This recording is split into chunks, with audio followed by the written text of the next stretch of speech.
Bagworms on arborvitae at Highland Hill Farm. Here's an example of bagworms that are on trees. You can tell they're bagworms because they are little round cylinder guys that are crawling around on the tree. They usually have a bag over the worm so you can't see the worm itself. And they use the foliage that they eat off the tree to camouflage their bags. Most of the time when we see bagworms, we go over and we take them, we squeeze them with our fingers just to kill them because there's not a lot of them. But if you go see there's a whole bunch of them like there is on this tree, you may have to spray. And there's an economic threshold where it's worth spraying or it's not worth spraying. You have to see if it's worth it or not.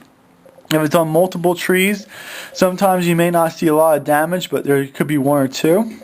So what we do is we spray them and then we take a sample to see how many of them have died in the sample. Now when you take the sample, you can't squish them in your fingers because that wouldn't make the sample right.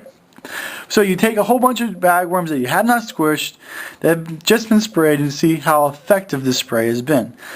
Now this has been sprayed 3 days ago. So the sample that we've got is about 20 bagworms there, maybe give or take a couple of them. And we line them up all in rows kind of so we can see which ones are going to move or not. After we line them up, we let them go for a little bit and see how many of them are still alive. Now just because it's still alive after being sprayed for 3 days doesn't mean that it's dead. It could mean that it's sick. It could mean that the poison hasn't taken effect yet. It is always better to spray a bagworm when it's young. The smaller the bagworm is, the more often that it has to eat in order to grow. So when you spray it, it has more chance of that spray actually getting into the system of the bagworm. So we sit here for a little bit and we take a look at the bagworms and we see how many of them died. Now after we figure out how many of them died, we can kind of figure out how well the spray works.